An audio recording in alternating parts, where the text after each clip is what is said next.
September 15th, 1945. San Francisco Bay. 6:47 in the morning. Nurse Keiko Tanaka stood before a mirror in the prisoner of war camp bathroom, 22 years old and trembling. In her hand, a bar of white soap. The scent rose like a ghost from a life she thought was lost forever.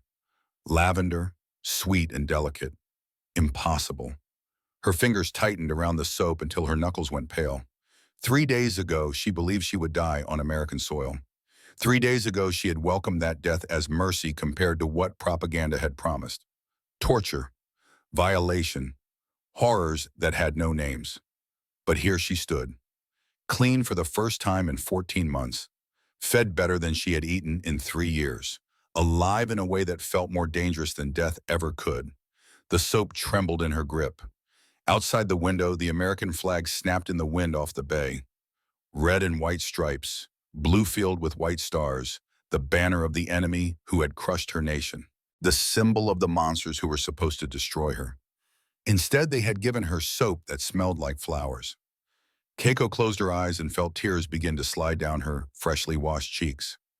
Behind her, reflected in the mirror, stood Fumiko Watanabe, 25 years old, radio operator, hard eyes that had seen too much.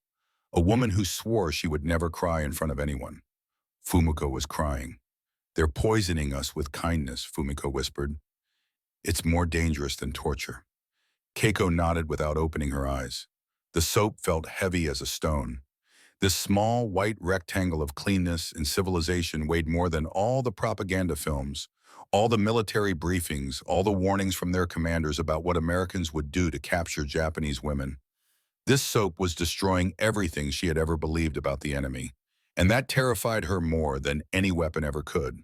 The truth that Keiko could not yet speak, the truth that was beginning to crack open inside her chest like an egg hatching something monstrous and beautiful, was this: mercy could shatter a soul as completely as cruelty. Perhaps more completely, because cruelty confirmed what you expected. Mercy dismantled the entire architecture of your understanding. What Keiko did not know, standing there with lavender soap in her shaking hands, was that this shattering had only just begun.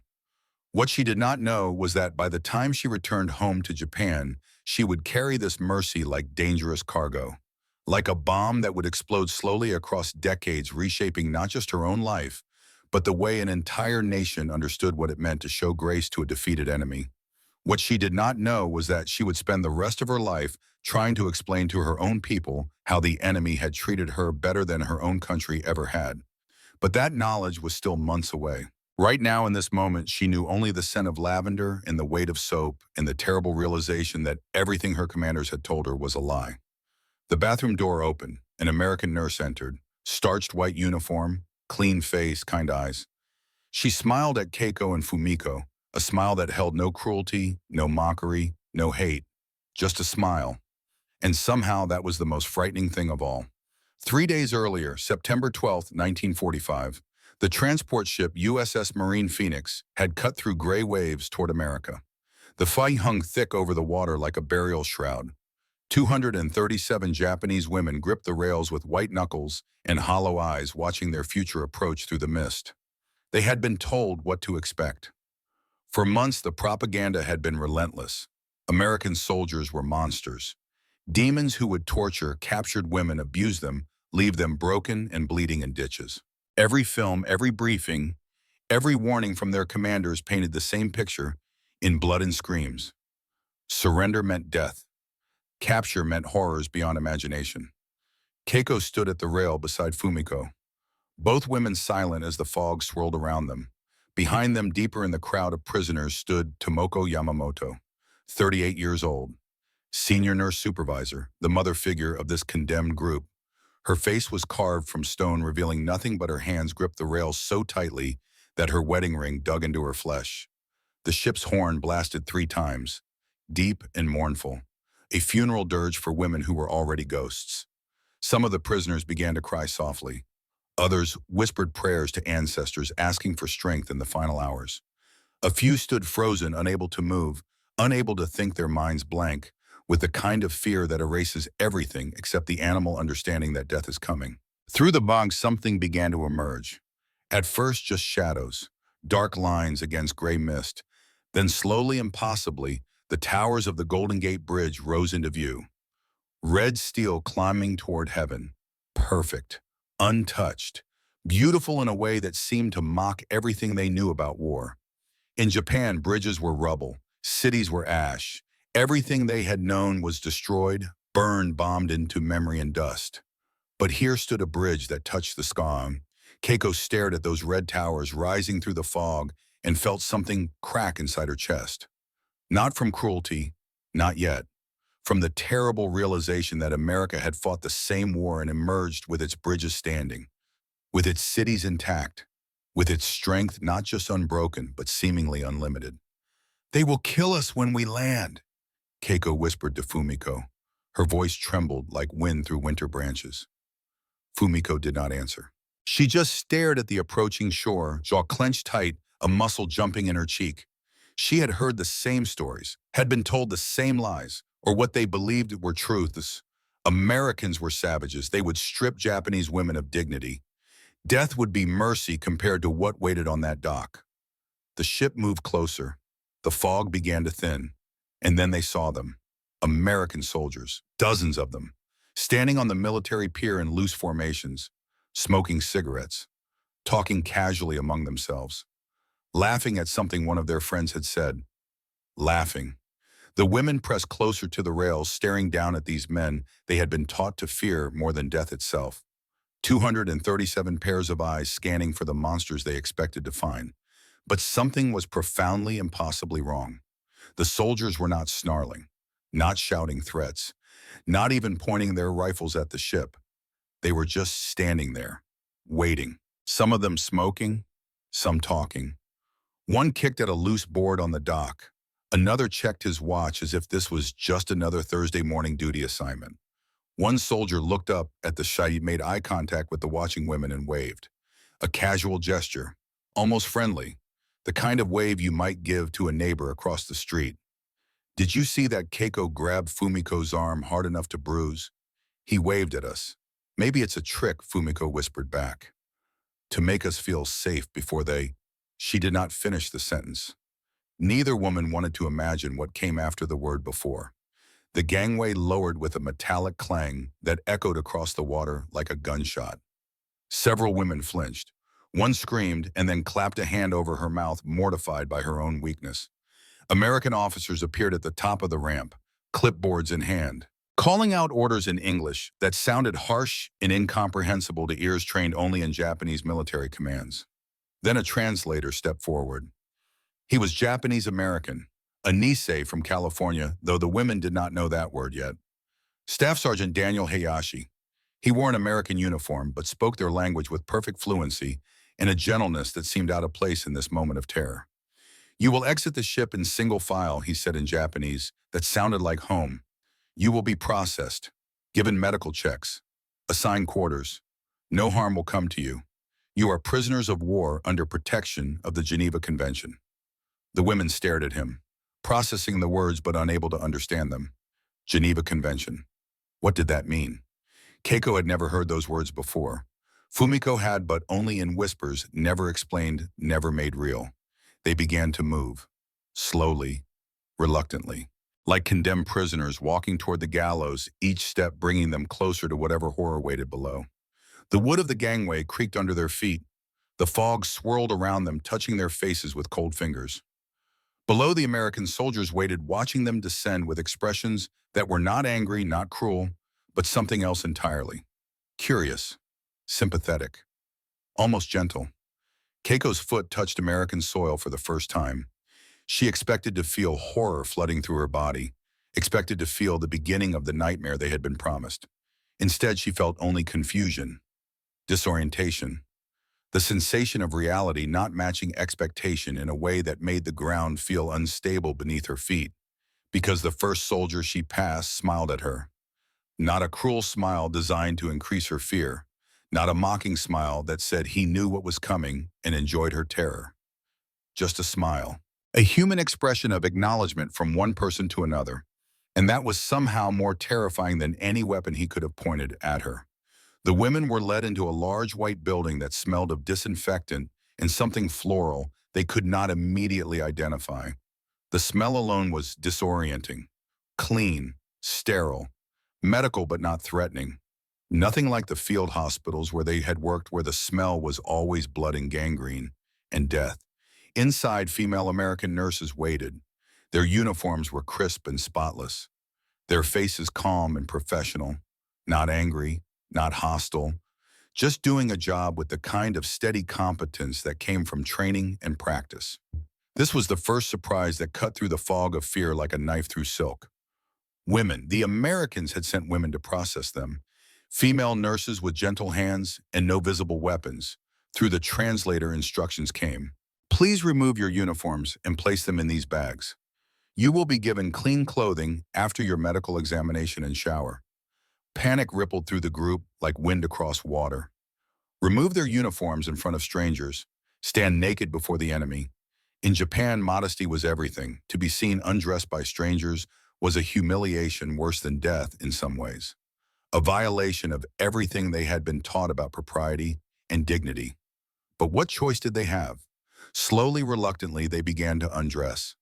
Some women turned their backs, trying to hide themselves, even as they removed their torn and filthy uniforms. Others moved quickly, as if speed could somehow erase the shame. A few stood frozen, unable to make their hands obey until nurses gently helped them. Keiko felt her face burning with shame as she removed her nurse's uniform, now so dirty and torn, it was barely recognizable as clothing. She tried to cover herself with her hands, but there was too much to hide. Too much vulnerability. Too much nakedness in front of the enemy. But the American nurses moved among them with gentle efficiency. They offered no judgment, no mockery, no leering looks or cruel comments. They simply handed each woman a white towel and pointed toward the next room, their faces showing nothing but professional care. One nurse noticed Keiko's trembling hands. She was young, maybe late 20s, with red hair pulled back in a tight bun. She stepped closer and placed her own hand gently on Keiko's bare shoulder. The touch was warm, human, kind. "It's okay," the nurse said in English. Keiko did not understand the words, but she understood the tone. She understood the kindness in the woman's eyes, the gentle pressure of the hand on her shoulder that said, "You are safe here, you are cared for, you are not alone." And that was when Keiko burst into tears.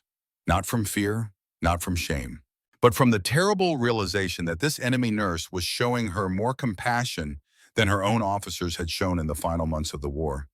From the understanding that everything was wrong. Everything was backwards. Everything was the opposite of what she had been promised. The medical examination was quick but thorough. The nurses checked for wounds, infections, signs of disease. They wrote notes on clipboards, spoke in soft English to each other, occasionally smiled reassuringly at the frightened women before them. Their hands were gentle, their touches professional, but somehow also comforting. When they checked Keiko's reflexes, when they listened to her heartbeat, when they looked into her eyes with a small light, they did so with the same care they would show to one of their own soldiers. Perhaps more care. As if they understood how frightened these women were and wanted to ease that fear however they could. Keiko stood naked and examined and terrified, but slowly, gradually, the terror was transforming into something else. Confusion, bewilderment, the destabilizing sensation of reality refusing to match the script she had been given. Then came the showers. They were led into a large tiled room where dozens of shower heads lined the walls like chrome flowers. Steam filled the air, warm and thick, smelling faintly of soap and clean water. The translator explained that they should wash thoroughly, that soap would be provided, that they should take as much time as they needed. Real soap, not the harsh lye bars they had been rationed during the war. Real soap that sat on small shelves beneath each showerhead, white and perfect and impossibly clean. The women stood frozen, staring at those bars of soap as if they were religious artifacts, holy objects from a world that still had room for such luxuries as fragrance and softness. Keiko picked up her bars slowly, as if handling something precious and fragile. The soap was smooth and heavy in her palm. It smelled like lavender, like flowers in spring, like a world that had not been destroyed by war. She turned on the water and gasped as it poured over her. Hot water, not lukewarm, not cold, hot. She had not felt hot water in over a year. In the field hospitals where she had worked, they had been lucky to have any water at all. Most days it was cold buckets hauled from contaminated rivers, Most days they could not wash at all. But this water was hot, gloriously impossibly hot. It ran over her shoulders and down her back, and she felt 14 months of grime and fear and exhaustion beginning to dissolve under that steady stream of heat. Around her, other women were crying as they washed. Some laughed through their tears, the sound high and almost hysterical. The sound of women whose minds could not process what was happening. Others simply stood under the water streams, letting them run over their faces, their hair, their bodies washing away months of dirt and fear, and the certain knowledge that they were going to die. Keiko scrubbed her skin until it turned pink. She washed her hair 3 times, working her fingers through tangles that had seemed permanent. The soap lathered thick and white, and the smell of lavender surrounded her like a dream she had forgotten how to have. She thought of her mother's garden in Osaka, the way cherry blossoms had smelled in April before the war came and destroyed everything beautiful. The way the world had smelled when there was still hope and beauty and tomorrow. The soap made her remember.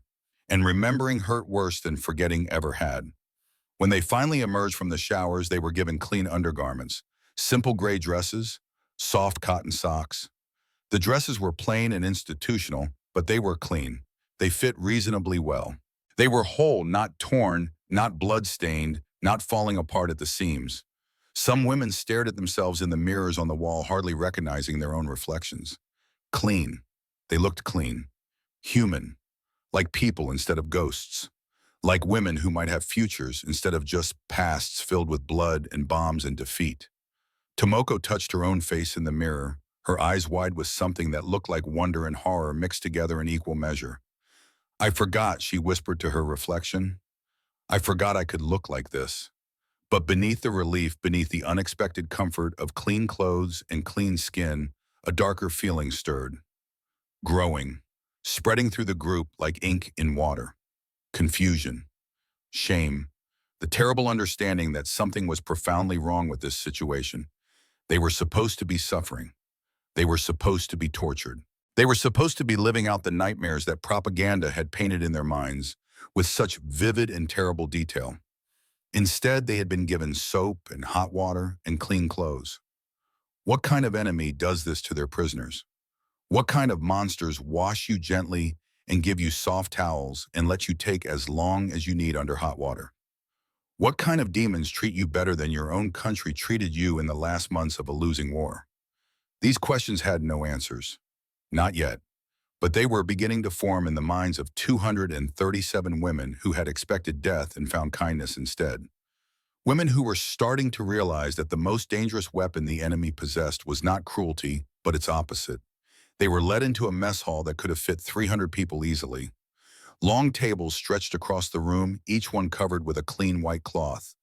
White, clean, unstained. As if war had never touched this place. As if suffering was something that happened somewhere else to someone else. But it was the smell that stopped them in the doorway. Bread baking, meat cooking, coffee brewing, butter melting. The scent was so rich, so overwhelming, so impossibly abundant that several women simply stopped moving. Frozen, unable to process what their noses were telling them. This was food, real food, not the watery rice gruel they had survived on. Not the handful of pickled vegetables that had been their entire daily ration. Not the sawdust bread or tree bark soup or whatever else could be scraped together from a nation that was starving itself to death. This was food the way they remembered it from before the war. From a time when meals were expected daily and hunger was not a constant companion. Please take a seat, the translator said. Lunch will be served. The women shuffled to the tables and sat, backs rigid, hands folded in their laps. They looked at each other with witty and frightened eyes. This could not be real. This had to be some kind of trick. Maybe the food was poisoned. Maybe this was the last meal before the torture began.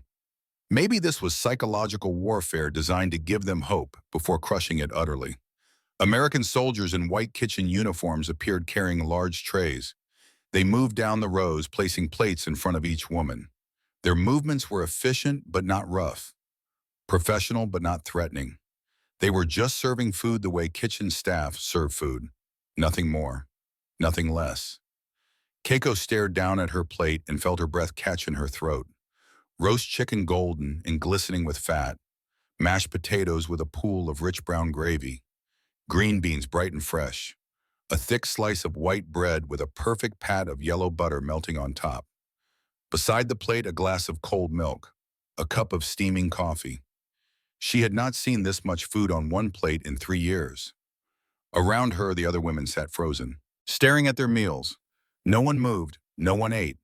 They just looked at the food as if it might vanish if they blinked, as if it was a mirage created by starvation and desperation. "Please eat," the translator said gently. "It's for you." Still no one moved. 237 women sitting before feasts they did not understand. Before abundance that made no sense in a world that had taught them that enemies starved their prisoners. That defeat meant hunger.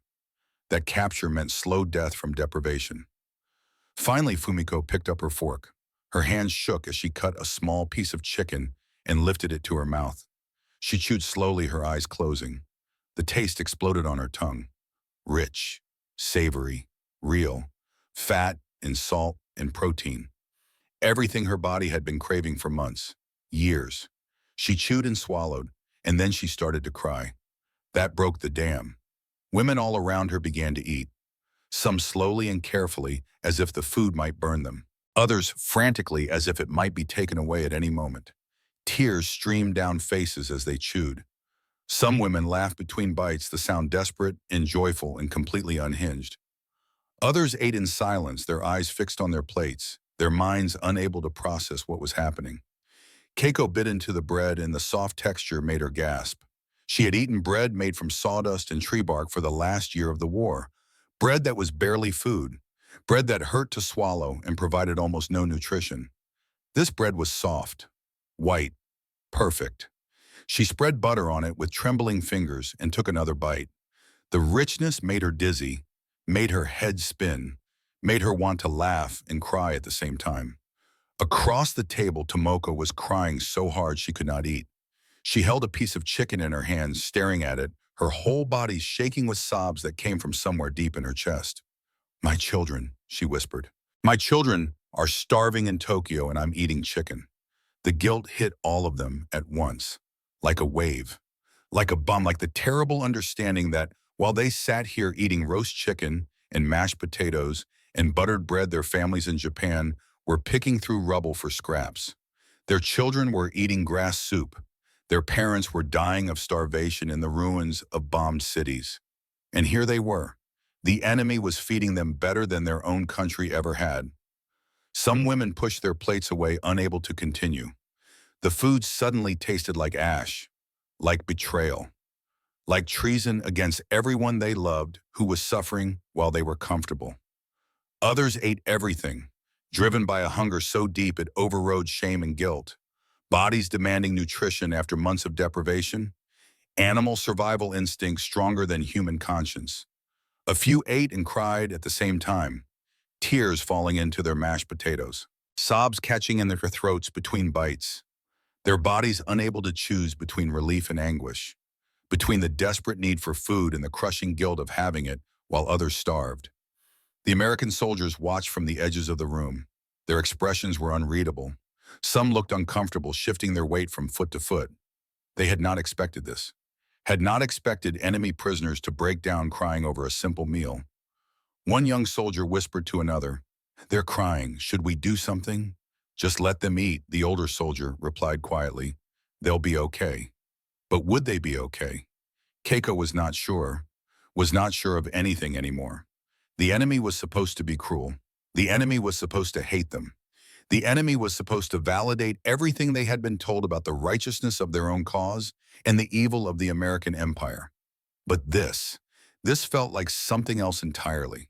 This felt like kindness, like mercy, like the kind of grace that religion promised, but politics always denied.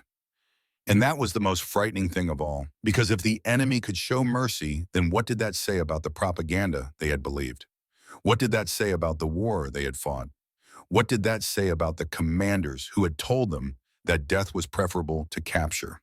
What did that say about everything they thought they knew about right and wrong, and who were the monsters and who were the human beings? The questions were too large, too dangerous, too capable of destroying the entire architecture of belief that had sustained them through years of war. So they ate, and they cried, and they tried not to think about what any of this meant. But the cracks were forming, in their certainty, in their understanding, in the walls they had built around their hearts to protect themselves from caring about the enemy or questioning their own side. The mercy was working its way in, like water finding cracks in stone, like roots breaking apart concrete, slowly, inevitably, unstoppably. And by the time they realized what was happening, it would be too late. The shattering would be complete, and they would have to build themselves entirely anew from the broken pieces of women who thought they knew who the monsters were and discovered they had been lied to all along. The days took on a rhythm that felt surreal in its ordinariness. Every morning at 6:30, a bell rang across the camp, gentle and clear, not harsh like the military bells that had ruled their lives for years. This bell sounded almost friendly, as if inviting them to wake rather than commanding it.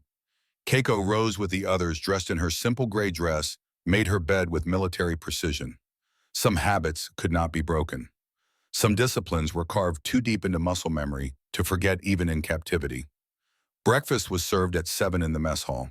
Oatmeal with brown sugar and raisins. Scrambled eggs fluffy and rich with butter. Toast with strawberry jam. Fresh fruit on the side. Apples, oranges, sometimes the bananas that seemed impossibly exotic. Coffee that was actually coffee, not the burnt grain substitute they had drunk in Japan. Milk cold and fresh. Every single morning this abundance appeared on their tables as if by magic. As if food was something that could be counted on. As if hunger was not the natural state of existence.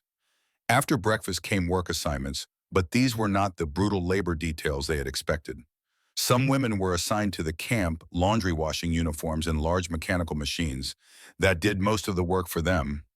Others worked in the kitchens, helping to prepare meals under the supervision of American cooks who treated them like apprentices rather than enemies.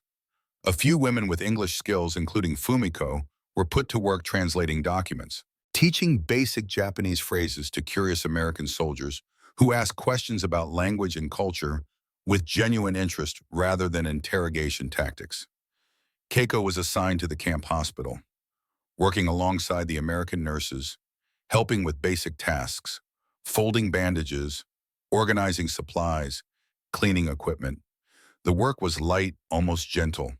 Nothing like the desperate triage she had performed in field hospitals, where the wounded came in waves and death was more common than survival. She worked beside two American nurses, Lieutenant Sarah Morrison and Nurse Margaret Chen. They treated her not as an enemy or a prisoner, but as a colleague. They showed her how to use the medical equipment, taught her English words for different supplies, and sometimes shared their lunches with her.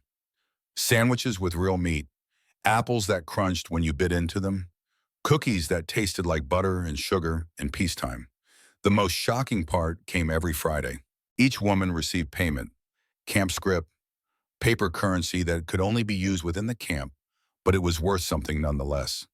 It was wages, for work, for prisoners of war. The concept made no sense in the framework they had been given.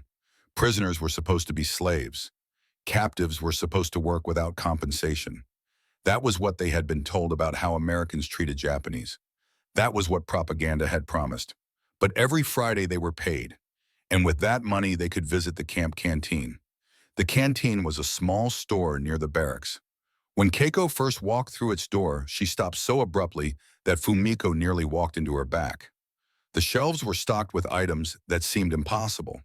That belonged to a world that no longer existed. Chocolate bars, Hershey's Nestle Baby Ruth.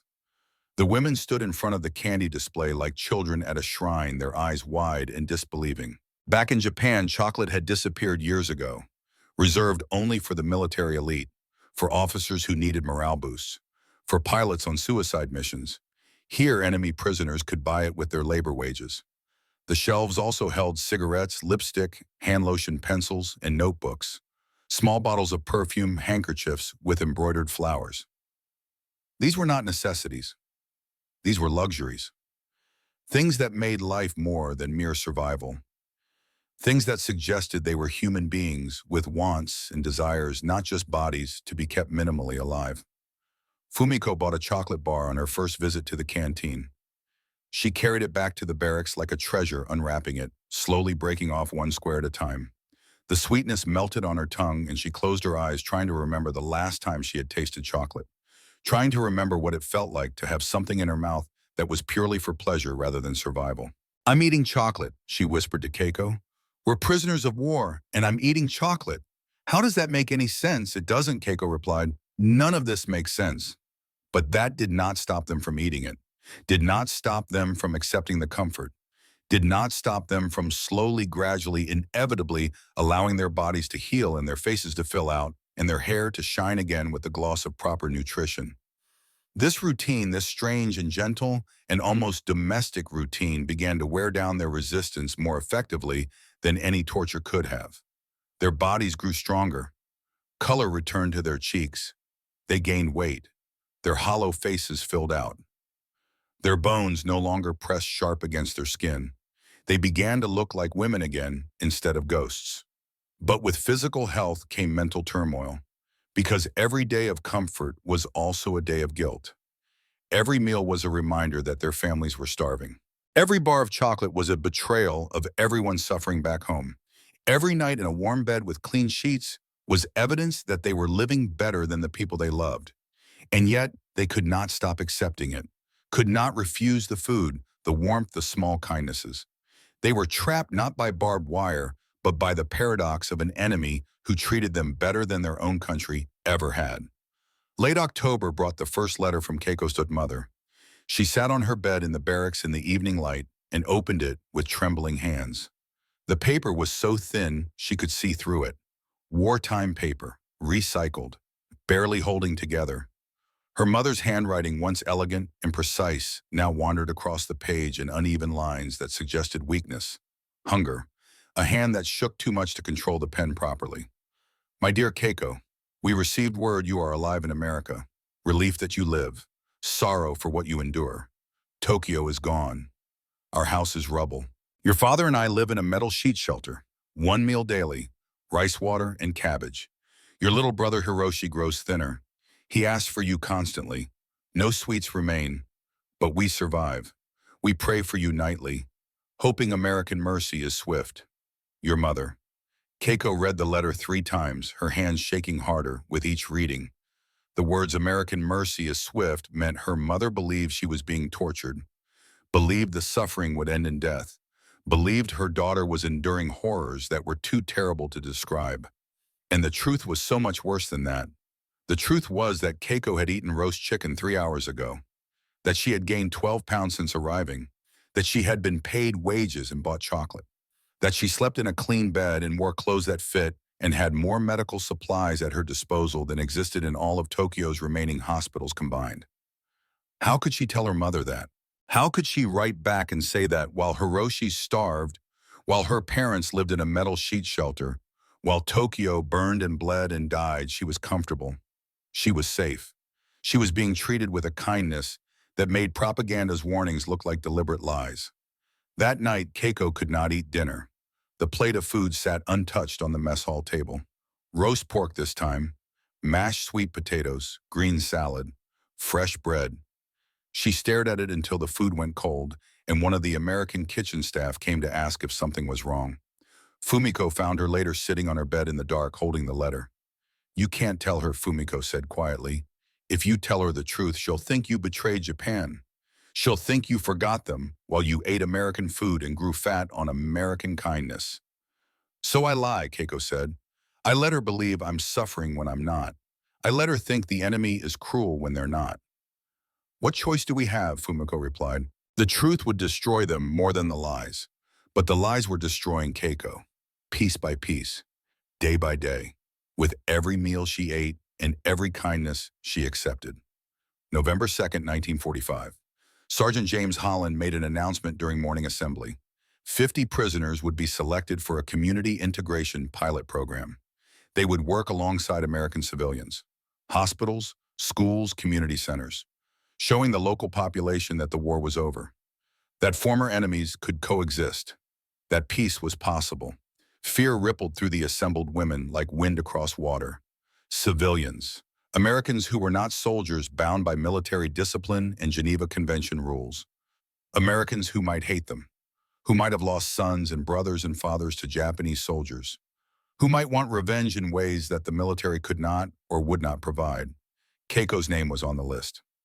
So were Fumiko's and Tomoko's. 50 women selected for their language skills, or medical training, or simply because the Americans thought they could handle the stress of integration. The bus ride into San Francisco felt like traveling to another planet, the first time outside the camp since their arrival.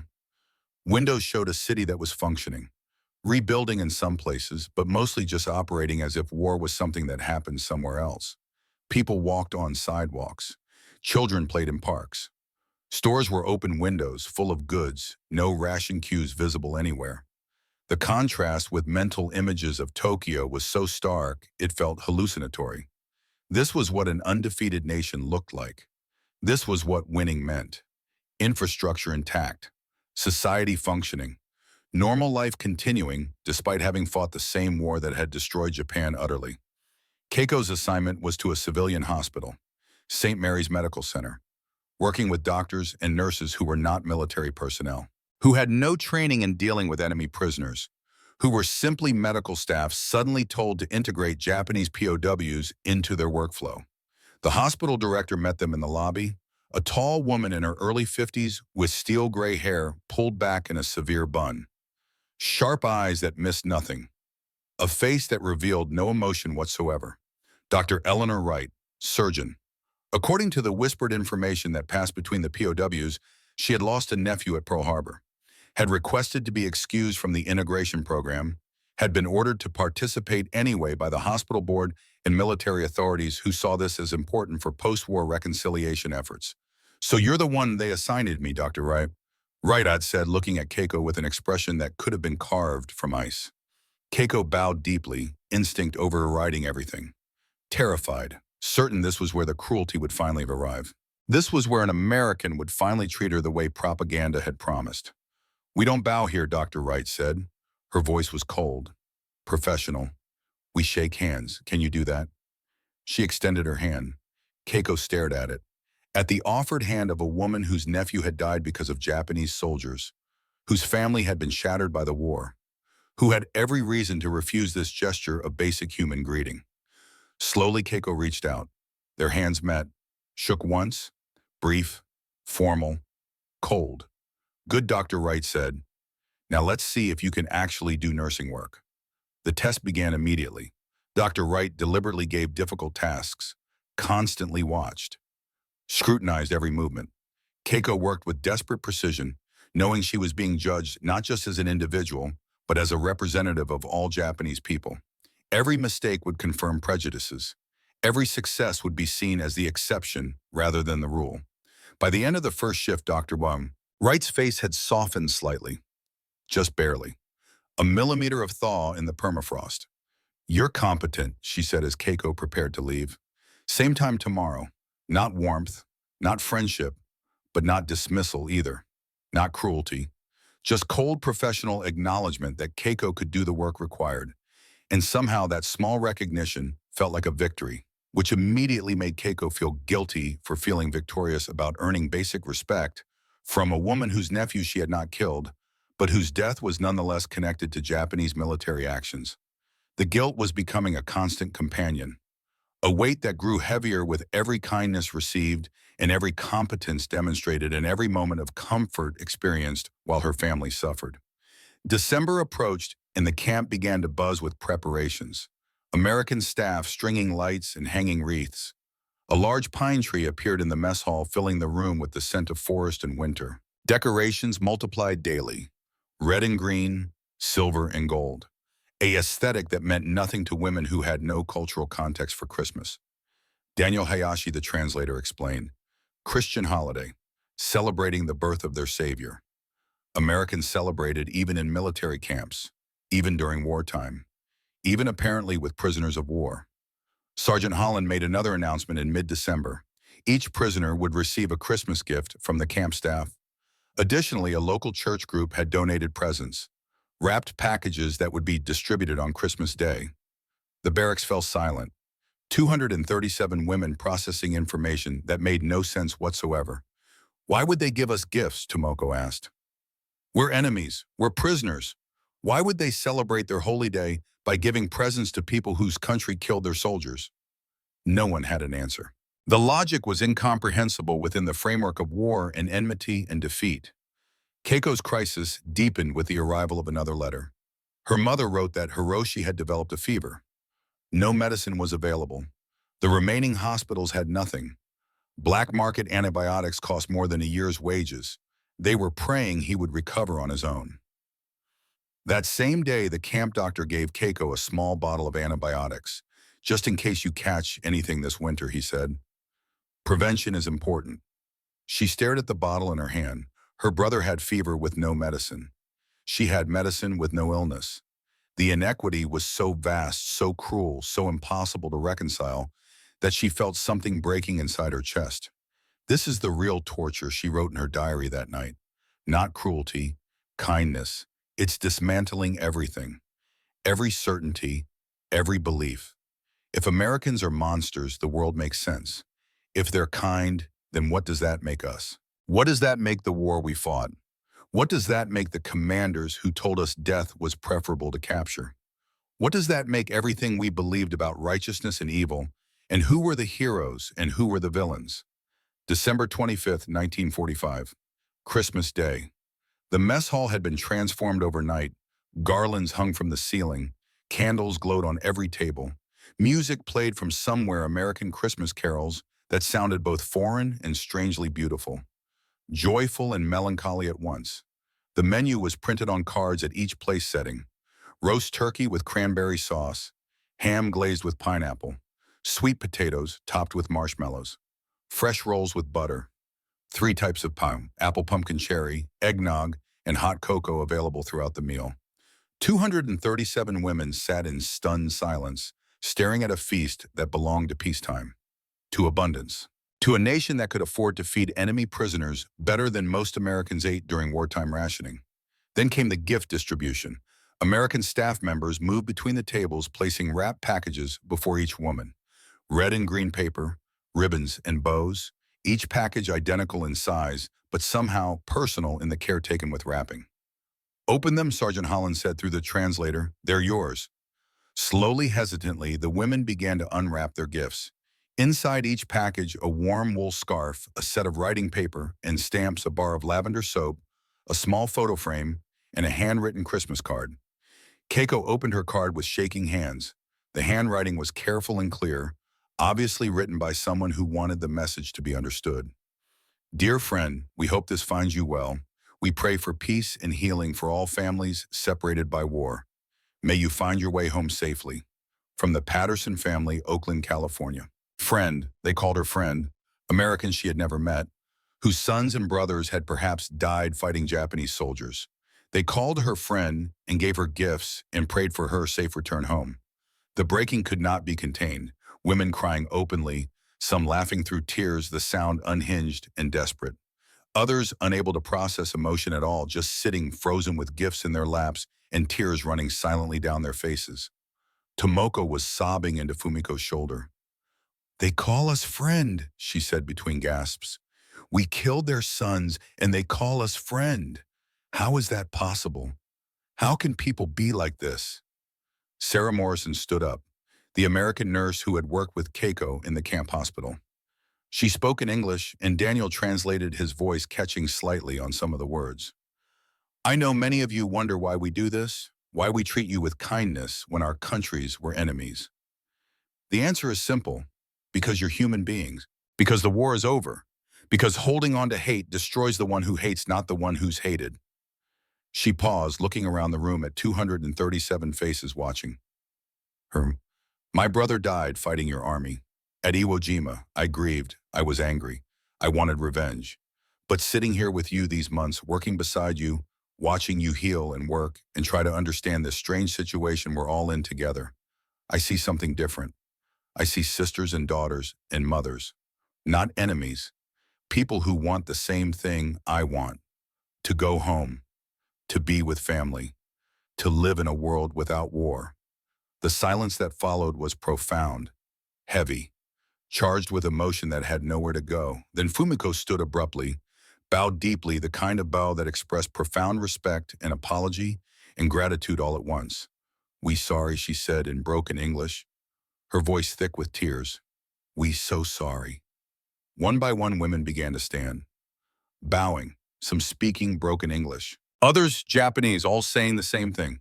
"Sorry, sorry, sorry, for the war, for the deaths, for everything that had brought them to this moment of unbearable grace." In the back of the room, a young American soldier was crying openly. His older companion put a hand on his shoulder. "My dad would have wanted this," the young soldier said. "He died at Midway, but he would have wanted mercy. He would have wanted peace." That night, Keiko wrote in her diary by lamplight while the other women slept. December 25, 1945. "Today I understood something that terrifies me. They're not trying to punish us with kindness. They're not trying to make us feel guilty or ashamed or conflicted, though all those things are happening. They're trying to teach us something about what they believe, about what America means to them, about what they think civilization requires. And it's working. It's destroying everything I thought I knew. It's making me question every word my commander spoke, every belief my government taught me, every certainty I held about who were the good people and who were the evil ones. And that's more frightening than death ever was, because at least in death you die believing you know the truth. This mercy, this kindness, this grace extended to enemies, this shatters truth itself. And I don't know how to put myself back together from these broken pieces." January 1946, 5 months since arrival. Repatriation discussions were beginning. The war had been over since August. Occupation of Japan was proceeding. Eventually, the prisoners would be sent home. The question that haunted the barracks every night was this: what do we tell them? What do we tell our families about how we were treated? What do we tell our countrymen about the enemy who fed us and paid us and gave us Christmas gifts? What do we tell a nation that was taught that Americans were monsters when we experienced something that looked a lot like mercy? The debate raged in whispered conversations after lights out. "We can't tell them," Fumiko insisted one night. "They'll think we betrayed Japan, that we enjoyed American comfort while they died, that we were collaborators who forgot our duty." "But lying is worse," Tomoko countered. "They deserve the truth, even if it's hard, even if it makes them angry. The truth matters." "What is the truth?" Keiko asked. "That our enemies treated us better than our own government. That propaganda was lies. That everything we were told about American cruelty was backwards. How do we say that without sounding like traitors?" The next day, working at the civilian hospital, Keiko struggled with a letter she was trying to write home. Sarah Morrison found her in the supply room, staring at blank paper pen motionless in her hand. Through Daniel, who had been summoned to translate, Sarah asked what was wrong. "I don't know what to tell, my mother," Keiko said. "About here, about how you've treated us. She thinks I'm being tortured. She's praying for swift mercy, which means she's praying for my death to end the suffering. But I'm not suffering. I'm healthy. I'm safe. How do I tell her that without making her hate me?" Sarah was quiet for a long moment. "Tell her you're safe," she finally said. "Tell her you're coming home. Tell her you learned that enemies can become friends. That's not betrayal. That's hope. That's the only thing that makes war worth surviving. The knowledge that on the other side of it, people can be human to each other again." That afternoon, Keiko wrote the letter. "Dear Mother, I am well. I am safe. I am coming home soon. The Americans did not hurt us. They fed us, gave us medicine, treated us with respect I did not expect. I know this is difficult to understand. I don't fully understand it myself, but I learned something here. Hate is not strength. Kindness is not weakness. Mercy is not surrender. I am ashamed I am healthy while you suffer. But I am learning something about what it means to show grace to enemies. Perhaps this is something Japan will need to learn after the war. I am coming home. Hold on. Your daughter Keiko." She mailed it knowing it might be the last letter her mother would want to receive from her. Knowing the truth might make her family see her as a traitor rather than a survivor. But Sarah was right. The truth mattered more than comfort. Mid-January, Keiko's last week at the civilian hospital, Dr. Eleanor Wright called her into the office. A small room with medical texts lining the walls and a desk covered in patient files. "Sit," Dr. Wright said. Keiko sat confused and frightened. Had she made a mistake? Was this where the punishment finally came? "I want to tell you something," Dr. Wright began. Her voice was still cold, but something had changed. Some quality of brittleness had cracked. "When they told me I'd be working with a Japanese POW, I requested reassignment. I said no. I said I couldn't work with people whose country killed my nephew. I said it was asking too much." She paused, looking at Keiko with eyes that held something like pain. "They ordered me anyway, said it was important for the program, for reconciliation. I was furious. I planned to make it hell for whoever they assigned, to make sure you knew you weren't welcome, that you were the enemy and always would be." Another pause, longer this time. "Then I met you, and you were just a scared girl, trying so hard, working so carefully. And I hated that. Hated that you weren't a monster I could hate easily. Hated that you were human, that you were good at your that you made it impossible to see you as just the enemy." Dr. Wright pulled out a photograph from her desk drawer. A young man in Navy uniform, smiling, maybe 19 years old. "Tommy," she said, "my nephew, died at Pearl Harbor. I loved him like a son. When he died, part of me died. And I wanted every Japanese person to pay for that. Wanted revenge. Wanted suffering. Wanted justice that looked like blood." She returned the photo to the drawer carefully as if it was fragile. "But you couldn't pay for Pearl Harbor. You didn't attack anyone. You were just a nurse trying to save lives, same as me. And working with you taught me something Tommy would have wanted me to learn. That forgiveness isn't about letting people off the hook. It's about not letting hate poison your own soul. It's about choosing to be human even when you have every reason to be a monster." Dr. Wright stood and extended her hand across the desk. "Thank you for teaching me that," she said. "I hope Japan treats you better than your government treated you during the war. You deserve better." Keiko took the offered hand but could not hold back anymore.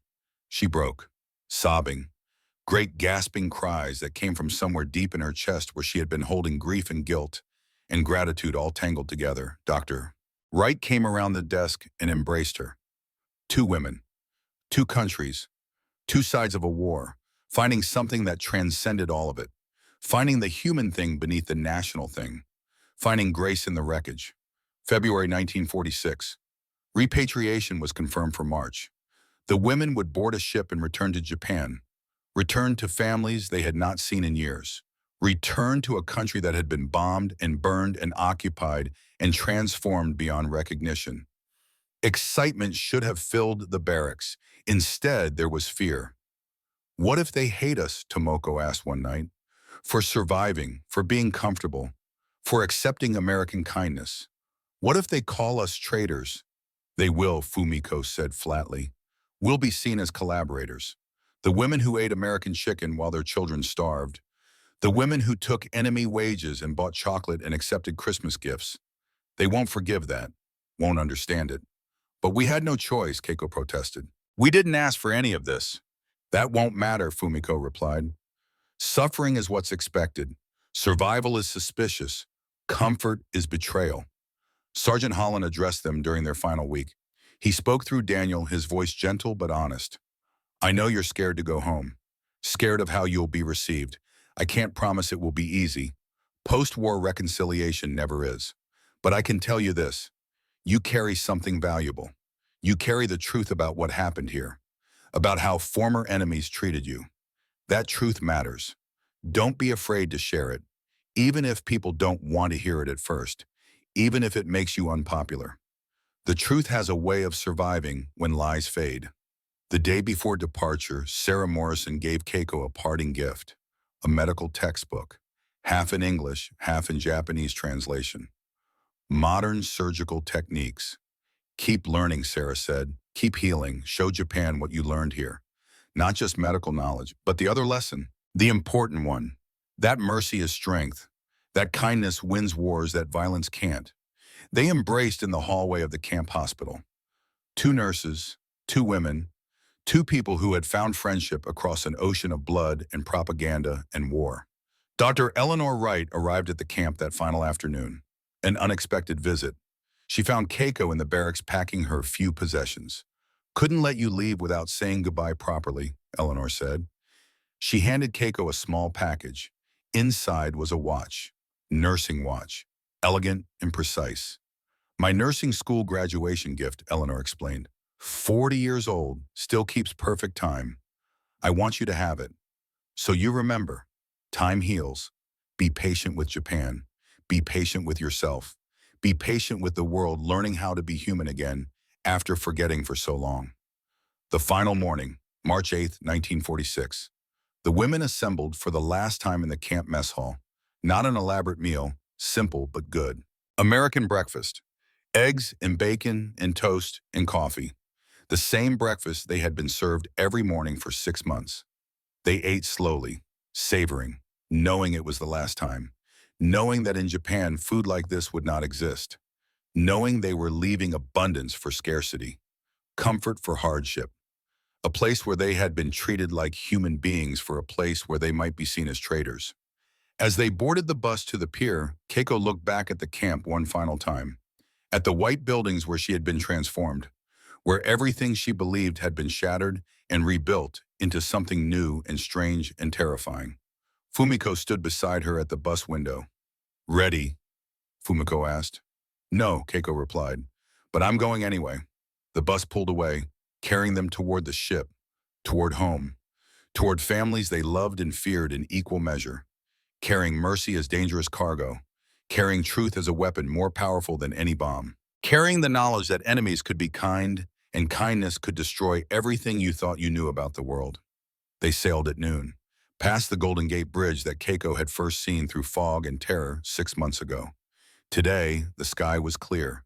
The bridge stood red and perfect against blue heaven, and Keiko was terrified all over again. Not of Americans, not anymore. Of going home, of facing what she had become, of carrying this impossible truth back to a nation that might not want to hear it, might not forgive her for surviving it, might not understand that the real shattering had not been the bombs that fell on Japan, but the mercy that fell on her in San Francisco. The ship's horn blasted, the shore receded, America disappeared behind them, and ahead somewhere across the vast Pacific, Japan waited, changed, occupied, starving, ready to receive daughters who had been captured by the enemy and treated with grace. Whether Japan was ready to hear what that meant, Keiko did not know, but she was bringing the truth home anyway. March 22nd, 1946, Yokohama port. The ship approached Japan through waters still choked with the debris of war, burned hulls jutting from the sea like gravestones, floating wreckage that had once been ships' planes, the machinery of a nation's ambition. The water itself looked poisoned, gray and lifeless, as if the ocean had absorbed all the death and could not cleanse itself. Keiko stood at the rail with the other women watching her homeland emerge from the morning haze. This was not the Japan she had left. The skyline was gone, Tokyo Tower absent, the great buildings that had defined the capital reduced to jagged ruins against a colorless sky. Smoke still rose in places as if the burning had never really stopped. Everything was gray, broken, dead in a way that made her chest tighten with grief so profound she could barely breathe. The women disembarked in silence. No celebration waited, no welcome home banners or cheering crowds. Just officials with clipboards who processed them quickly, efficiently, avoiding eye contact as if shame was contagious. As if these women who had survived and returned carried contamination that might spread through touch or gaze. Keiko searched the small crowd of waiting families, looking for faces she had seen only in fading photographs for months. Then she saw them. Her mother and father standing at the edge of the crowd, her mother thin to the point of skeletal, her father leaning heavily on a cane, his left leg clearly damaged. War injury, bomb or shrapnel or building collapse. The details did not matter. What mattered was how old they looked, how broken, as if they had aged 20 years in the months she had been gone. They saw her at the same moment. Her mother's hand went to her mouth, eyes going wide, not with joy, with shock, with something that looked almost like horror. Because Keiko looked healthy. Her face had color, her body had weight, her clothes fit properly. She looked like someone who had been eating regularly, who had been cared for, who had not suffered. They ran to each other, but the embrace felt wrong.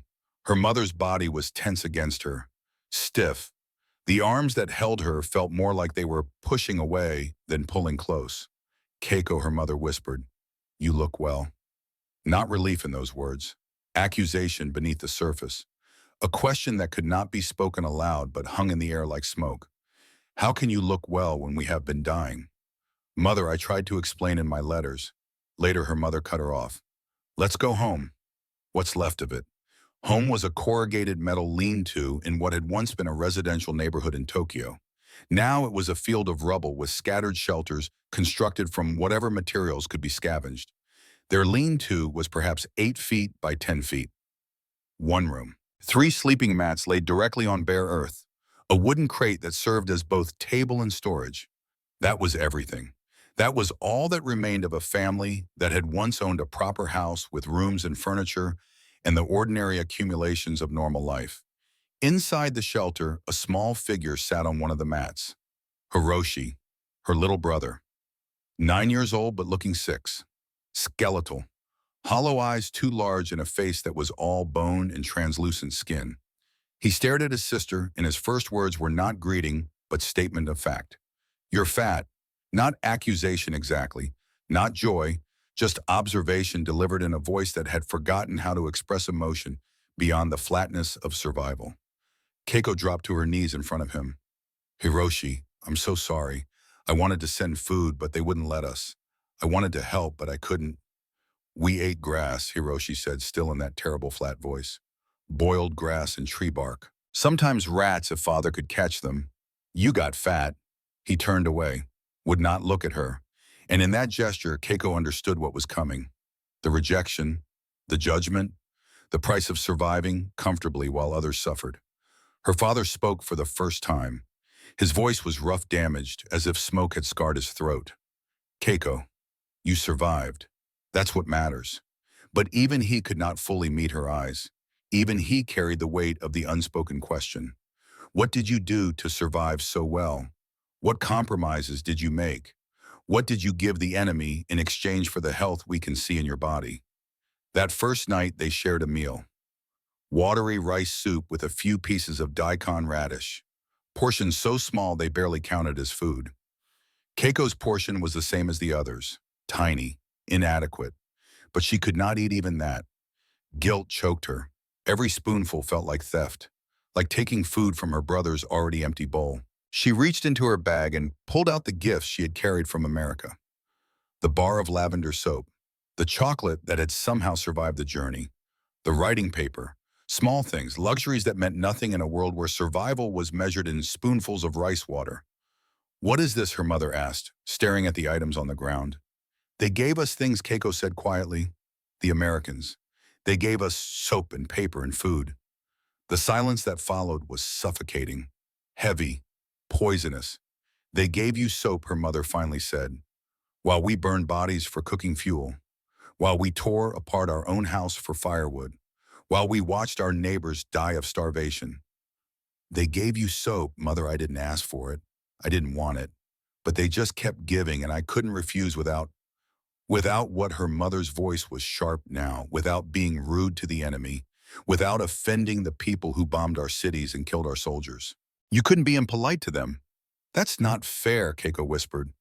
"Fair." Her mother laughed, but the sound held no humor. "You want to talk about fair? Look at your brother. Look at what's left of this family. Then look at yourself, healthy and fed and alive because the enemy decided to be kind. And tell me again about fair." But then her mother broke. The anger collapsed into grief. She pulled Keiko close, both of them crying, their bodies shaking with sobs that came from places too deep for words. "Don't apologize for living," her mother said through tears. "Never apologize for that. I'm glad you survived. Glad you're home. But understand others won't forgive so easily. Others will see your health as betrayal. Will see your survival as collaboration. Will make your life very difficult." She was right. The following weeks proved it with brutal clarity. Keiko tried to find work as a nurse, visited 4 hospitals. Each one turned her away. The directors looked at her application, saw where she had been, and their faces closed like doors slamming. "We don't need nurses who surrendered to Americans," one director said, his voice flat. Final. You should have died by it rather than let them capture you. That was your duty. Now you're damaged goods, contaminated by enemy thinking. We have no place for you here. At the third hospital, the director did not even let her finish explaining her qualifications. Just saw Tokyo University nursing degree, saw notation about American POW camp, and shook his head. Traitor, he said. That's what you are. That's what people will call you. I won't have that in my hospital. Walking home through the ruins, an old woman spat at her feet. Actually spat. The gesture was so shocking that Keiko stopped walking, frozen in place. Traitor whore, the woman hissed. Enjoyed American beds, did you?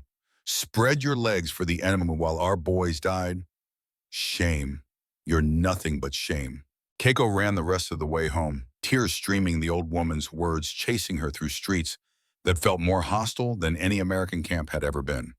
A week after her return, Fumiko appeared at the metal shelter.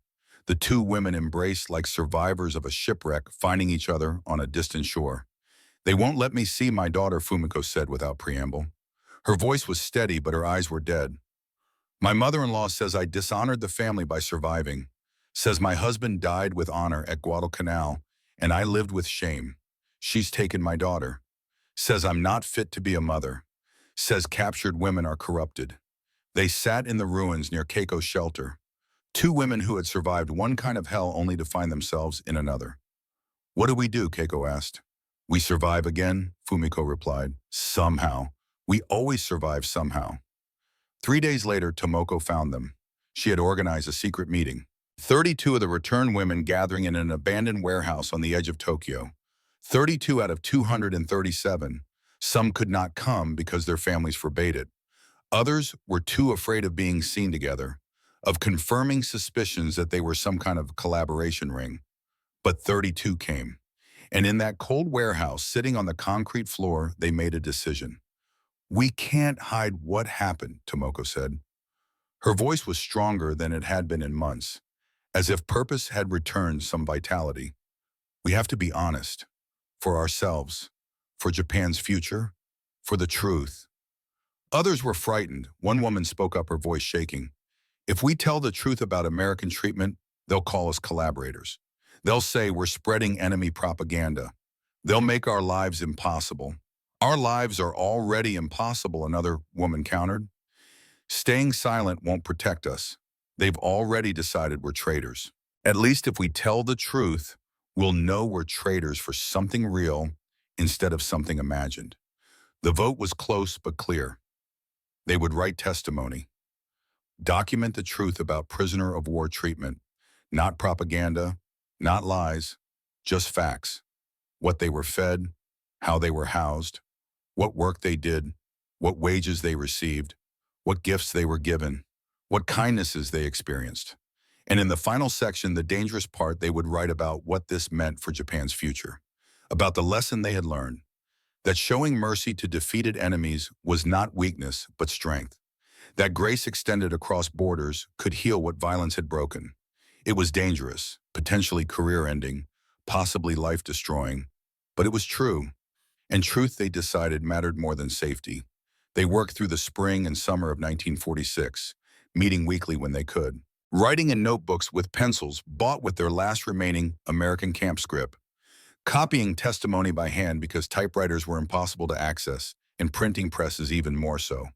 The document grew, 50 pages, 100, detailed accounts of daily life in the camp, specific descriptions of meals, medical care, work conditions, treatment by American staff, the Christmas celebration, the civilian integration program, everything.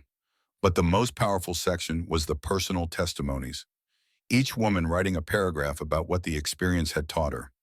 Keiko's testimony was short but carved from bone-deep understanding. I arrived in America believing I would be tortured and killed. Instead, I was given soap that smelled like flowers. That soap destroyed every belief I held about enemies, about war, about the world. The propaganda told us Americans were monsters, but the real monster was the propaganda itself.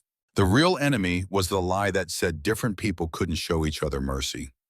I came home healthier than I left, and that has made me a traitor in the eyes of my own people. But I would rather be a traitor carrying truth than a patriot carrying lies. They made copies, as many as they could, distributed them quietly to journalists, educators, peace activists. Most were rejected. American propaganda editors said, enemy lies designed to weaken Japanese resolve and make occupation easier. But some were published. Small newspapers, progressive journals, peace movement newsletters. The testimonies spread slowly, like seeds scattered in burned ground.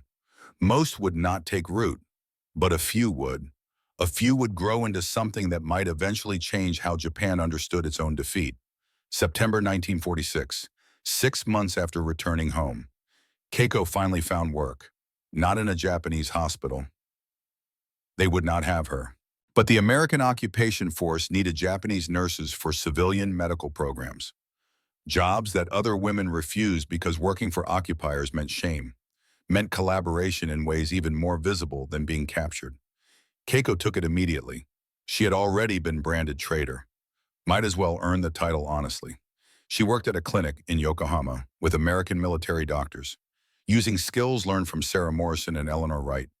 Modern techniques, sterile procedures, treatment protocols that Japanese hospitals lacked resources to implement, but American military medicine could provide. One day, an American doctor brought a Japanese child to the clinic. Boy maybe 5 years old, burning with fever, infection spreading, parents desperate and poor, unable to afford black market antibiotics that cost more than most families earned in a year. The doctor spoke to Keiko in English. She now understood much better. Can you explain to them we'll treat their son for free? They seem scared of us. Keiko translated. The parents looked at her with suspicion. With the same expression, everyone looked at her now, traitor, collaborator, woman who worked with the enemy. Why would Americans help us? The father asked. We were enemies. We killed their soldiers. Why would they give medicine to our child? Because that's what they do, Keiko said quietly. I know it's hard to believe. I didn't believe it either. But I've seen it. They show mercy even to enemies, even when they have no reason to, even when it costs them something to do it. She treated the child, used antibiotics from American military supplies, the same antibiotics that were unavailable to most Japanese, the same medicine her brother could have used months ago if it existed in civilian pharmacies.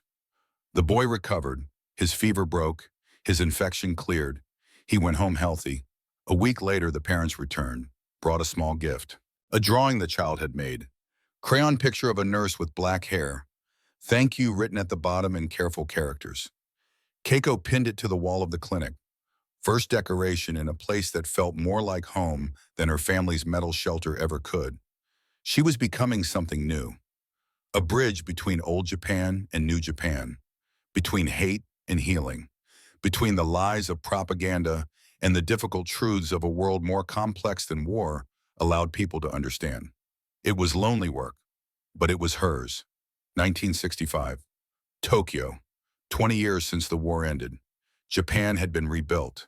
Not just rebuilt, but transformed. The economic miracle was in full swing. Modern buildings rising where ruins had stood. Highways carrying cars that people actually owned. Television antennas on roofs. Prosperity that would have seemed impossible in 1946. Keiko was 42 now.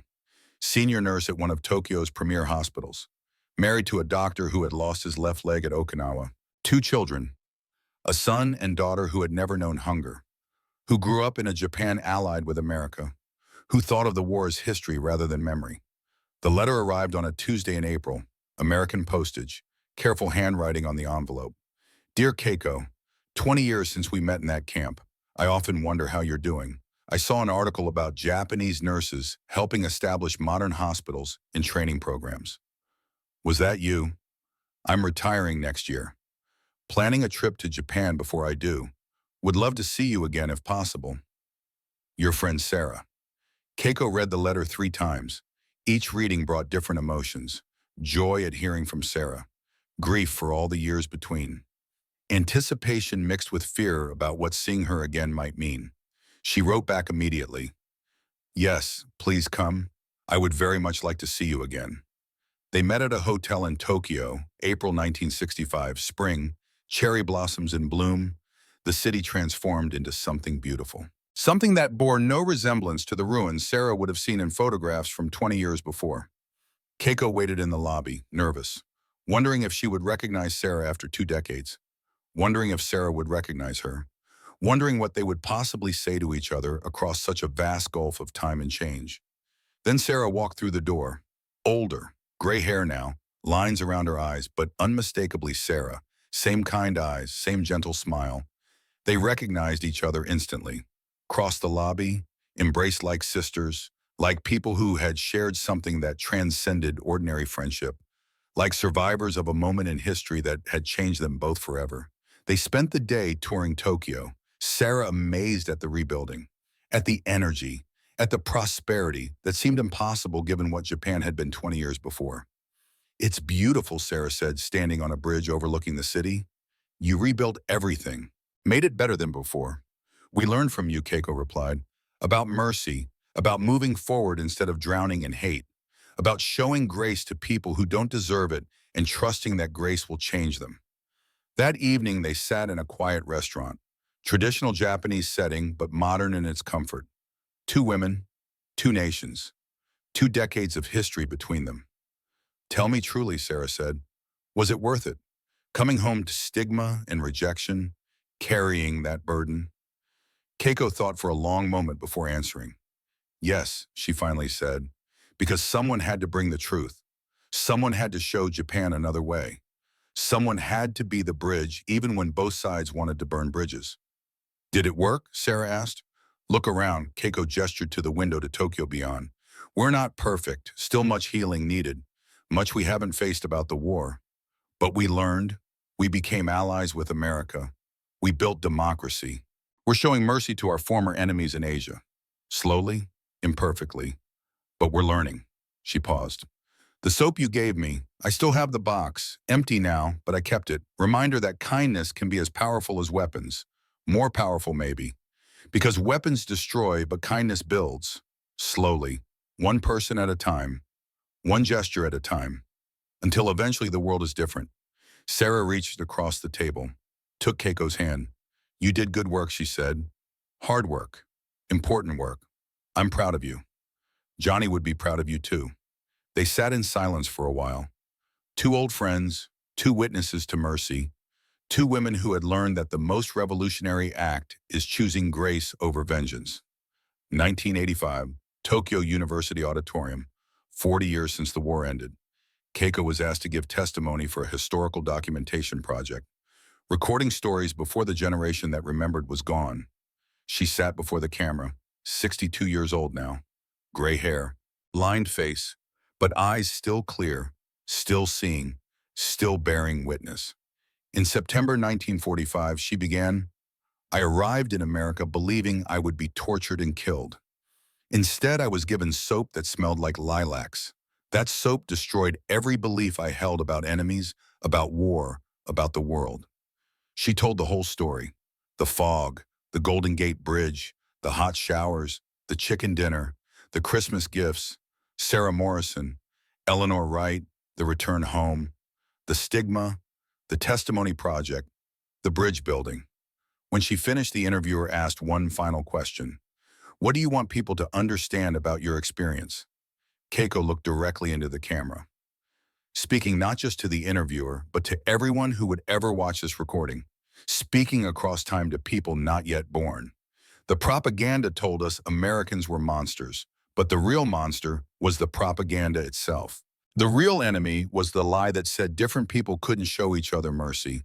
America wasn't perfect, but in those 6 months they showed me something my own country couldn't. That former enemies can become friends. That hate doesn't have to be permanent. That kindness can cross any border." I carried that lesson home. Others carried it too. And slowly we rebuilt Japan, not just with concrete and steel, but with that lesson at its foundation. Today, Japan and America are allies. Not because we forgot the war, but because we learned what mercy looks like. We learned it from soap that smelled like flowers, from hot showers, from roast chicken and chocolate bars, from nurses who had every reason to hate us but chose kindness instead. That's the truth, the dangerous world-changing mercy-filled truth. Mercy can shatter as completely as war. But unlike war, what it builds from those shattered pieces is stronger than what came before. The camera stopped. The interview ended. But the testimony would survive, would be shown to students, would be included in textbooks, would become part of the historical record. The truth would survive even when the people who lived it were gone. 1990, 50th anniversary of war's end. The testimony that Keiko and the others had written in 1946 was finally published in full. 50 years it had taken. 50 years for Japan to be ready to hear the full truth about American treatment of prisoners of war. The book became required reading in Japanese high schools, part of the curriculum about war and peace and reconciliation. Students read Keiko's words, Fumiko's words, Tomoko's words, the words of women who had been there, who had seen, who had carried truth home at great personal cost. Keiko received letters from students, dozens, then hundreds. Young people who said the testimony changed how they understood history, changed how they thought about enemies and mercy, and what it meant to show grace to people who might not deserve it. One letter in particular stayed with her, from a high school girl in Osaka. Dear Mrs. Tanaka, I read your testimony. My grandfather died in the war. My grandmother told me Americans were evil, that they bombed us without mercy, that they destroyed Japan. But your testimony shows something different, shows that people are more complicated than war makes them seem, shows that mercy is always possible if we choose it. Thank you for choosing to tell the truth even when it was hard, even when people hated you for it. Your courage to carry mercy home changed Japan, changed me. I want to be the kind of person who chooses kindness even when vengeance would be easier. Thank you for showing me that's possible. Keiko kept that letter until the day she died. Proof that the shattering had been worth it, that mercy carried home could multiply across generations. That truth told honestly could change the world one young heart at a time. 2003, Keiko Tanaka died peacefully in her sleep. 80 years old, surrounded by children and grandchildren, leaving behind a legacy that could not be measured in ordinary terms. Her obituary was published in major newspapers, not just as a footnote, but as a feature. The woman who carried mercy home, the nurse who bridged enemies, the survivor who chose truth over comfort. At her funeral, speeches were given, her children spoke, her colleagues, representatives from nursing associations and peace organizations. An American diplomat read a letter from Sarah Morrison's daughter. Sarah had died in 1978, but had asked that if Keiko died, her daughter should represent her at the funeral. The letter said simply this: my mother often told me that Keiko Tanaka taught her the most important lesson of her life, that mercy is not weakness, that grace extended to enemies can heal what violence breaks, that the hardest thing and the most important thing are usually the same thing. Thank you for teaching her that. Thank you for teaching all of us. In the years after her death, Keiko's testimony was translated into multiple languages, used in peace education programs worldwide. Her story became part of the broader narrative about reconciliation and mercy, and what it means to choose grace when vengeance would be easier. The soap, the lavender soap that had started everything, that small bar of cleanness and civilization that had shattered a young woman's understanding of enemies and war. That soap was displayed in a peace museum in Hiroshima, in a glass case, with a plaque that told its story. This soap was given to prisoner of war Keiko Tanaka in September 1945 by American nurses at a camp in San Francisco.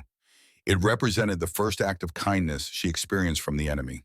It destroyed her belief in propaganda and began her journey toward understanding that mercy can cross any border if we allow it. Tourists came to see it, students on school trips, old people who remembered the war, young people learning about reconciliation. They stood before that case and looked at an ordinary bar of soap and understood that sometimes the most powerful weapons are the gentlest ones. Sometimes a bar of soap that smells like flowers can change history more completely than any bomb ever could. Because bombs destroy, but mercy builds. Bombs create enemies, but mercy creates the possibility of friendship. Bombs end lives, but mercy transforms them into something new and strange and beautiful. Keiko Tanaka understood this, lived it, carried it home at great cost, and in carrying it helped transform not just her own life, but the relationship between two nations, between former enemies who learned to see each other as human beings worthy of grace. That is her legacy. Not comfort, not ease, not popularity or wealth or ordinary success, but something far more valuable. The legacy of a woman who was shattered by mercy and rebuilt herself as a bridge between hatred and healing. The legacy of someone who understood that the most revolutionary act in a world built on vengeance is choosing to show grace to people who might not deserve it and trusting that grace will change everything. That is what mercy does. It shatters, completely, utterly, without reservation. But unlike war, which also shatters, mercy builds from the broken pieces something stronger and more beautiful than what existed before. That is the truth Keiko Tanaka carried home. That is the truth that survives her. That is the truth we inherit from all those who chose kindness when cruelty would have been easier. Mercy can shatter as completely as war, but the shattering of mercy leads to healing. And healing, however slow and painful and incomplete, is always better than the alternative.